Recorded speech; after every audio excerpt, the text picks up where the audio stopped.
10,000 की किश्त एकदम चुनाव से पहले आई है, ये एक इंजेक्शन का काम किया है निकालने का या झुकाव बना दिया है, इस पर आप क्या? पक्ष आज जागा है इस हकीकत। खैरात नहीं थी, दान नहीं था। क्या विपक्ष के नेता चाहते हैं कि भारत की सुरक्षा व्यवस्था में घुसपैठियों द्वारा सेंध लगाई जाए? विपक्ष घुसपैठी के साथ क्यों है? राहुल गांधी भी दिखाई दिए, सड़कों पर पहुंचे, कभी तालाब में मछलियां साथ में किसानों के दिखाई दिए, लेकिन पोस्टर्स पे कहीं नहीं दिखाई दिए। तो तेजस्वी जी स्वयं राहुल जी को रिजेक्ट कर रहे हैं। आपने गोलगप्पे खाए, कल वीडियो बहुत वायरल हुआ है आपका। लिट्टी कब खाने वाली लोग पूछे। खेसारी लाल यादव जुड़े नए नए आरजेडी से, रोजगार की बात की उन्होंने, इसके साथ ही राम मंदिर को लेकर प्रश्न खड़ा कर दिया। राम मंदिर हमारी आस्था का केंद्र बिंदु है, उस पर अगर कोई निम्न स्तर का कटाक्ष करे तो उसका जवाब स्वयं प्रभु देंगे। नीतीश कुमार को लेकर आपसे सवाल करना चाहती हूँ। नीतीश को लेकर बहुत तरह का नैरेटिव महागठबंधन बनाता रहा है कि तबीयत खराब है, सभाओं में नहीं जा पाते हैं, अब एडमिनिस्ट्रेशन कैसे संभालेंगे। नवीन पटनायक का एग्जाम्पल कई बार दिया गया, तो उस लिहाज से आप क्या जवाब? बिहार में चुनाव प्रचार का आखिरी दौर चल रहा है और ऐसे में स्मृति ईरानी पहुंची हैं, जो अपने कार्य, अपनी पहचान, अपनी वाणी के लिए जानी जाती हैं, और वो किस तरह टटोल पाई हैं बिहार की जनता का मूड, ये हम समझने की कोशिश करेंगे।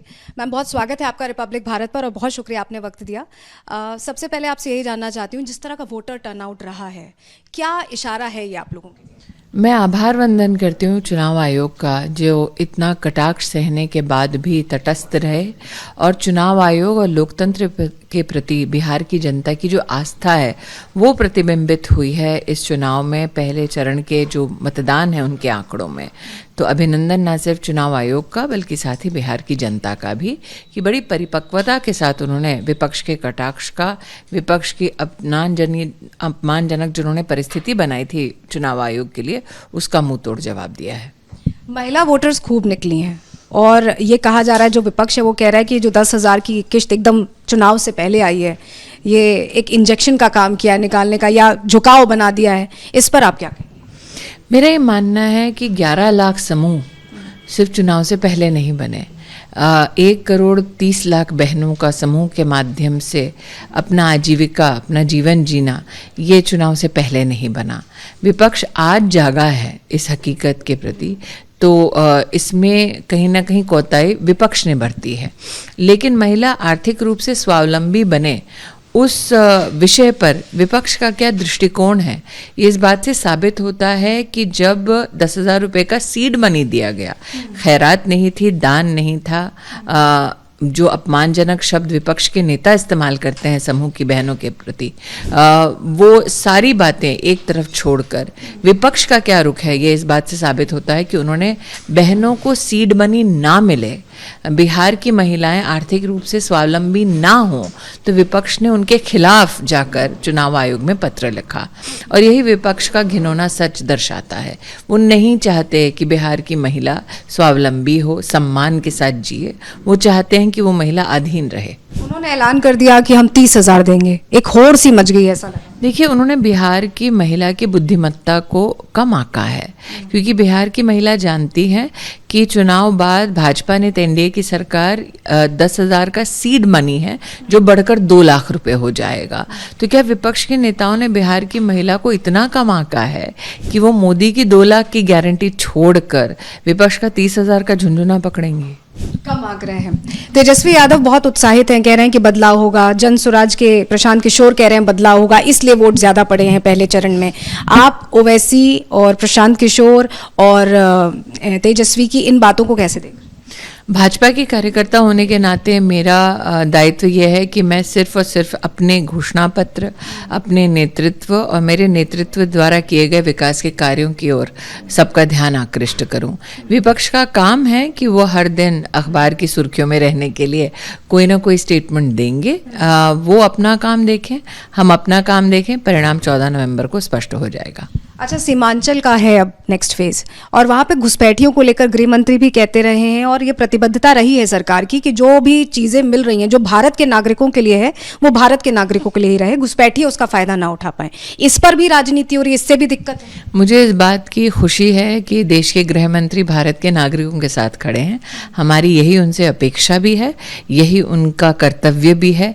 विपक्ष घुसपैठियों के साथ क्यों खड़ा है, इसका जवाब विपक्ष को देना चाहिए। क्या वो चाहते हैं कि भारत के नागरिक के अधिकारों का हनन हो? क्या वो चाहते हैं कि भारत की अर्थव्यवस्था में घुसपैठी सेंध लगाएं? क्या विपक्ष के नेता चाहते हैं कि भारत की सुरक्षा व्यवस्था में घुसपैठियों द्वारा सेंध लगाई जाए? विपक्ष घुसपैठी के साथ क्यों है? ये सवाल निश्चित रूप से बनता है। अच्छा, राहुल गांधी भी दिखाई दिए, सड़कों पर पहुंचे, कभी तालाब में मछलियां साथ में किसानों के दिखाई दिए, लेकिन पोस्टर्स पे कहीं नहीं दिखाई दिए। पोस्टर्स पर सिर्फ तेजस्वी दिखाई दिए, तेजस्वी का प्रण दिखाई दिया गया, उसका उद्घोष रहा। उसमें भी काफी दिनों तक कंफ्यूजन था। तो ये जो इनका कलेक्टिव अप्रोच है, ये आपको लगता है फायदा देगा, या राहुल गांधी यहाँ से भी क्या मतलब एक इशारे के साथ तेजस्वी ने आउट कर दिया है, पोस्टर से आउट करके? अगर तेजस्वी जी स्वयं राहुल जी को रिजेक्ट कर रहे हैं तो आप सवाल मुझसे मत पूछिए, तेजस्वी जी से पूछिए। अच्छा, मुझे ये बताइए मैम कि आपने गोलगप्पे खाए, कल वीडियो बहुत वायरल हुआ है आपका। अब लिट्टी कब खाने वाली लोग पूछ रहे हैं। नहीं, मुझे नहीं पता था कि वायरल हो जाएगा। हम तो एक खोमचे में चुपचाप खड़े थे, कार्यकर्ता सब मिलकर।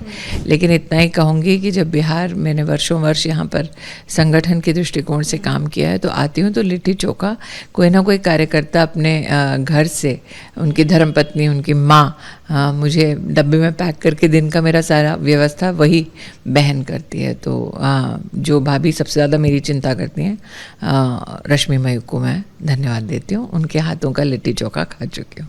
अच्छा, तेजस्वी ने रोजगार का नैरेटिव पेश करने की कोशिश की कि जब मैं था सरकार में तो मैंने इतना रोजगार दिया, मैं आगे रोजगार दूंगा। खेसारी लाल यादव जुड़े नए नए आरजेडी से, रोजगार की बात की उन्होंने, इसके साथ ही राम मंदिर को लेकर प्रश्न खड़ा कर दिया। राम मंदिर आस्था का विषय है, प्रश्न का विषय नहीं है। राम मंदिर धर्म का विषय है, राम मंदिर कर्म का विषय है, राम मंदिर हमारी आस्था का केंद्र बिंदु है। उस पर अगर कोई निम्न स्तर का कटाक्ष करे तो उसका जवाब स्वयं प्रभु देंगे।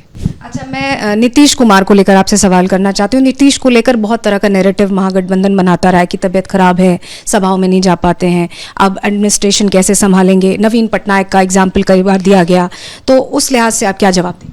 मैं नहीं ये अपेक्षा करती कि नीतीश बाबू के प्रति विपक्ष कोई भी आदर का भाव रखेगा। मैं जानती हूँ कि वो इस बात से कहीं ना कहीं आतुरता से एक बाट लगाए बैठे हैं कि किस प्रकार से वो नरेंद्र मोदी और नीतीश बाबू का जो योगदान रहा है बिहार के उत्थान में, बिहार की प्रगति में, उसको कैसे घेरा जाए। और जवाब जो है एक मुंह तोड़ वो जनता ही दे रही है। आपने स्वयं रिपब्लिक की अपनी टीम के माध्यम से बिहार में शहरों में, गाँव में लोगों से नीतीश जी के प्रति उनकी क्या भावना है, निश्चित रूप से आपने उसको कवर किया होगा और आप जान पाई होंगी कि नीतीश बाबू के प्रति बिहार की जनता के मन में कितना सम्मान है। तो अपमान तो विपक्ष करता रहता है हमारे नेतृत्व का, सम्मानजनक स्थिति जनता के मध्य में है, वही बहुत बड़ा आशीर्वाद है। इस बार चुनाव में कट्टा कल्चर को लेकर खूब बात हुई है। बिहार के प्रधानमंत्री ने भी कहा, तेजस्वी यादव के मंच से एक छोटा सा बच्चा कट्टे को लेकर गाना गाता दिखाई दिया, उनके सॉन्ग में भी मेंशन है। तो ये क्या पुराने दौर की एक तरह से रिपीटेशन है, आप क्या कहें? दहशत का दौर जो आरजेडी का एक उनकी पहचान थी, उसका बहुत बड़ा प्रमाण उस बच्चे के मुख से आरजेडी के मंच पे आपको देखने को मिला। तो जब सबूत अपराध का स्वयं आरजेडी दे रही है तो उस पर मैं और क्या टिप्पणी करूं। इनफैक्ट मेरा ये मानना है कि आरजेडी के मंच से उस बच्चे का इस प्रकार से अपने आप को प्रस्तुत करना ही बिहार में परिवारों को, समाज को एक बहुत बड़ा संकेत है कि दहशत का वो दौर आरजेडी जब है तो निश्चित रूप से लौट सकता है। इसलिए अगर दहशत के दौर को, उस दर्द को लौटाना नहीं है तो भाजपा ने तो एनडीए की सरकार को जिताना है। अच्छा, तेजस्वी यादव अपने आप को एक युवा जनरेशन का चेहरा कहते हैं, जेन जी से कहीं ना कहीं रिलेट करने की रील भी बनाई थी उन्होंने, अगर आपने देखी हो, डांस करते हुए लोगों के साथ, बच्चों के साथ, तो वो रिलेट करने की कोशिश करते हैं। तो क्यों ना चुने यहाँ के लोग एक नए युवा चेहरे को? आप क्या इसके लिए नीतीश को क्यों चुने? आपने दोनों को देखा है। देखिए, मेरा ये मानना है कि एज नहीं, एक्सपीरियंस के साथ साथ एक आपके काम करने की शैली मायने रखता है और साथ ही आपका एक राजनीतिक इतिहास और कंट्रीब्यूशन मायने रखता है। आज ये मेरा मानना है कि विपक्ष में कई ऐसे चेहरे हैं जो भले ही एक उम्र के पड़ाव को पार कर लें, वो अपने आप को आजीवन युवा मानते हैं, ये उनका अधिकार है, वो कर सकते हैं। लेकिन आज बिहार को एक ऐसा नेतृत्व चाहिए जो प्रगति की इस यात्रा को को डिरेल ना करे। अगर मैं मात्र, और कल ही आपने अखबार की सुर्खियों में पढ़ा होगा, NK सिंह साहब जो एक बहुत ही वरिष्ठ न सिर्फ नेता हैं बल्कि उनकी अर्थव्यवस्था से और फाइनेंस कमीशन से उनका जो अनुभव है उसके चलते जो आंकड़ों का सत्य है उन्होंने प्रस्तुत किया, वो अपने आप में काफ़ी मुझे लगता है कि हिस्टोरिक है। बिहार का जो स्टेट का GDP है उसको हमने प्रगति की दृष्टि से 20% एक्स्ट्रा बढ़ते देखा है, और ये आंकड़े अपने आप में गवाही देते हैं कि किस प्रकार से जब एक संतुलित संवेदनशील सरकार हो और जब समन्वय हो केंद्र की सरकार के साथ, तो किस प्रकार से विकास एक रफ्तार पकड़ती है। तो मैंने पहले दिन भी प्रचार के कहा था, अभी भी कह रही हूँ कि रफ्तार पकड़ चुका बिहार, फिर एक बार NDA सरकार। अच्छा, आखिरी सवाल है मेरा, आप तुलसी के तौर पर सभी के घरों में हैं, आप फिर से वापसी कर चुकी हैं, लोग फिर से आपको वैसे देख रहे हैं, नेता के तौर पर भी देखते हैं, लेकिन तुलसी का एक जो घर का एक आदर्श बहू का जो चेहरा है वो आपकी राजनीति के साथ जब जुड़ता है और जब आप लोगों के बीच पहुंचते हैं तो किस तरह का रिएक्शन मिलता है? देखिए, मैं राजनीति में एक्टिंग नहीं करती और एक्टिंग में राजनीति नहीं करती। धन्यवाद। बहुत बड़ी बात आपने कही, बहुत शुक्रिया स्मृति जी। तो स्मृति ईरानी सीधे बता रही हैं कि इस बार फिर से NDA की सरकार बनने वाली है और राजनीति में एक्टिंग नहीं करती हैं, एक्टिंग में राजनीति नहीं करती हैं, दोनों ही चीज़ उन्होंने क्लियर कर दी है। विजय अजय के साथ सलोनी श्रीवास्तव, रिपब्लिक भारत, पटना।